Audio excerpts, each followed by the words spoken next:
Hi! Today we're going to make one of the most delicious showy off breads that you can make, and it's quite simple. It's a garlic and rosemary focaccia.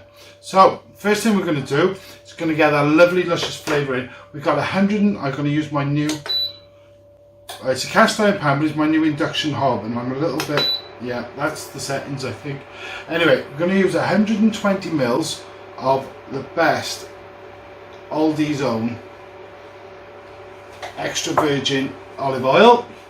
Next we're going to add some lovely rosemary. Now however you do your rosemary, you chop it up, or I use my special 5-bladed scissors. I've got this slightly too high, this pan. This, I told you, it's my new one. I don't know where I'm at with it.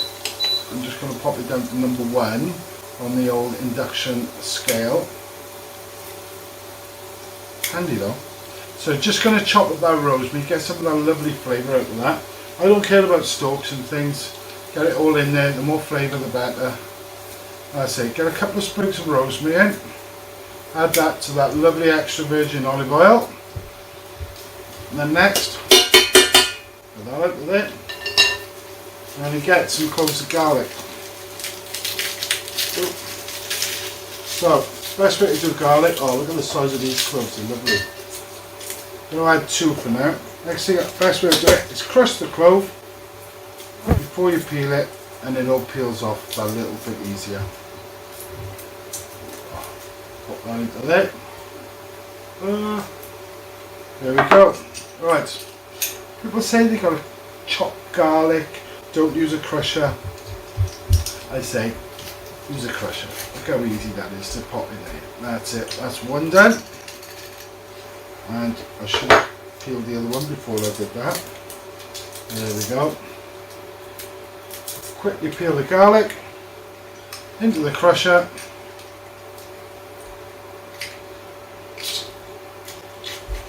There we go, plenty of garlic in there.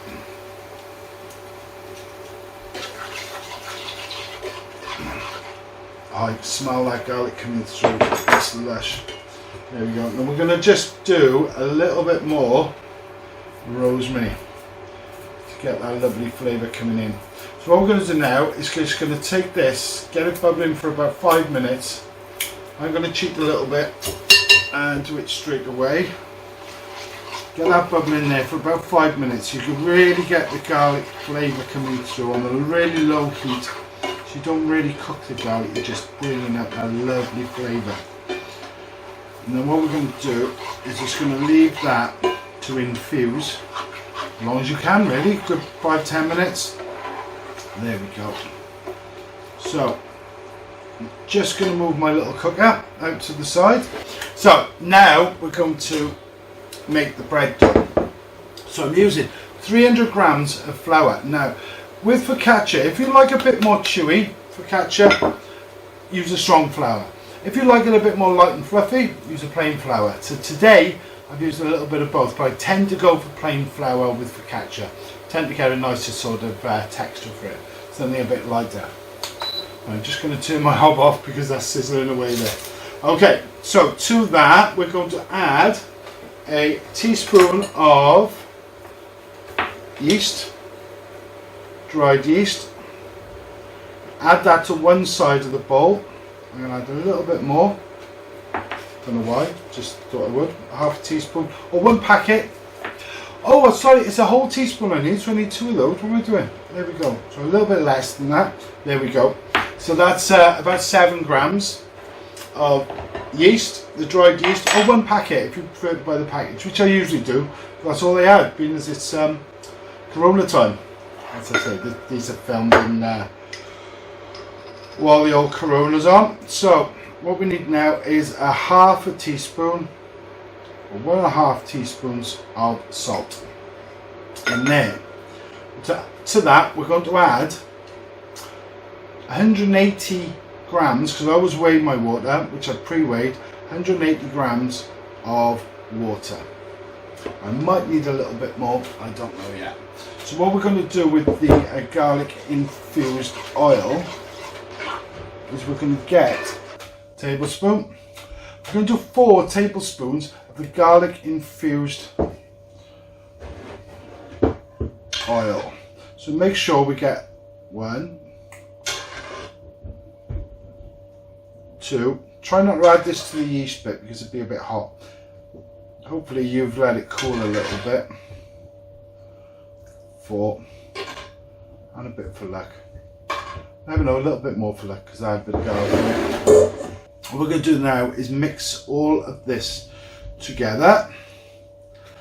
So we've got our flour, yeast, salt, water, and we've got some of that delicious garlic and rosemary oil. So we're just going to bring all this together. And so we've got a nice dough. Now usually I go a little bit more lighter with this because I'm working on a sort of, stickier, a little bit more water than this. But I've got a little bit drier because I haven't got a proper countertop to knead on. So if you think mine's a little bit on the dry side, or if you think yours is on a bit more on the wet side, don't worry about it because this one is a little dry. Okay, so we're going to bring that together until the bowl is more or less clean and it's all pulled away from the sides nicely. There we go. We got most of it there? Yep, we have. There we are. So we're going to knead this only for a couple of minutes. So now, different ways of kneading: overhand, or you can fold and push in. But really, you need to work that dough so it all comes together as a nice ball. Good way is that when it's a bit sticky, the slap and turn. What we need now is a bench scraper. As usual, I haven't got the bench scraper with me, so I'm just going to do this until I get it nearly all together. You don't want to be kneading it for too long, so we don't want a too chewy texture. It's not some sort of rustic, crusty loaf. We're looking for a lovely sort of garlic bread to have with your spag bol or your carbonara. Delicious. There we go. Right, that's coming together. As I say, don't overwork it. Get your bench scraper, bring it all together. Make sure you've got a lovely dough there. Get a bit more off your hands if you've got too much on your hands like that. Remember, bread makers always got clean nails. I wonder why. It's all that lovely dough kneading they do. There we are. So just bring all that together. And there now is a lovely dough, easy to work with. It's not sticking to the top. That's lovely. Now that's ready to rest now for a good hour. And I just get my bowl, and what I'm going to do is I'm just going to add a little bit of oil, just a bit that's left in the cup. Spread that over the bowl. Get my lovely focaccia dough. There we are. That's come together beautiful. And I'm going to spread that round in the oil and cover it. Now I want to leave that until it's doubled in size, so give it probably about an hour.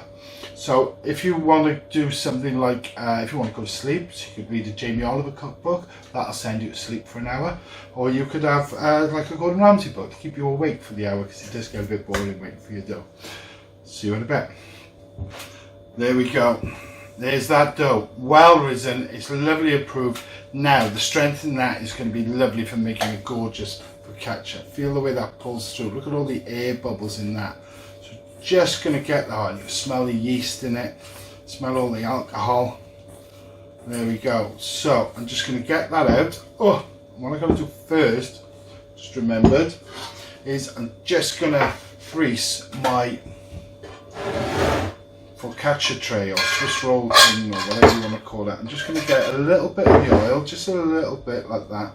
I'm just going to, oh actually, a bit more. I'm going to spread that out to the bottom of the tin. There we are, ready to take that delicious focaccia dough. It's going to be like a quite pillowy one because this is quite a smaller baking tray than I usually use for this. I usually got a slightly larger one. This can be fine. So what I'm going to do now is I'm going to push that out into the corners. And then we're going to leave that for about 20 minutes to half an hour to prove a little bit more. As you can see, the gluten is fighting me a little bit, the dough, so I'm going to get that into the corners. That is looking lovely. So what we'll do now is, see that now, that's coming into the corners. Just going to get that a little bit more. Once that gluten relaxes a little bit, then we can fill up the tray and we can do our dimples. Right, I'm just going to put some oiled cling film over there, just so it doesn't get too much of a skin on top. And then once it's proven a little bit, got some air in there, then we can add the rest of that lovely olive oil there, so we got a delicious focaccia. I'm going to get some cling film in it. Oh, that was quick. Some oiled cling film ready to go over here, just so that doesn't stick too much there, it doesn't get a skin. Give that about 20 minutes and see what we come up with.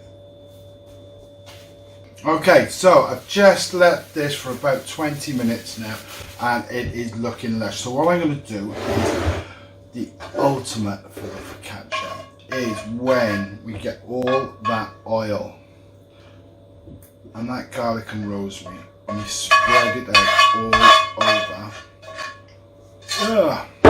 the focaccia. So what we're going to do is we're going to do this with our hands. We're going to make dimples and everything. We're going to spread all that garlic and rosemary out into the corners. And see those dimples? That's what gives focaccia that really good characteristic, that luscious quality. Ah, this stuff is amazing. You can see by my waistline, I love a focaccia.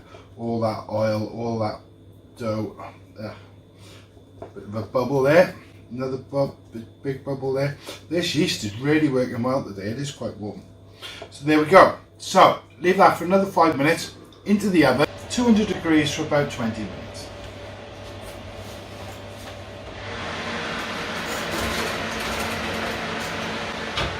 Okay, let's have a little look. This has had now for 22 minutes. Oh, that's looking lush.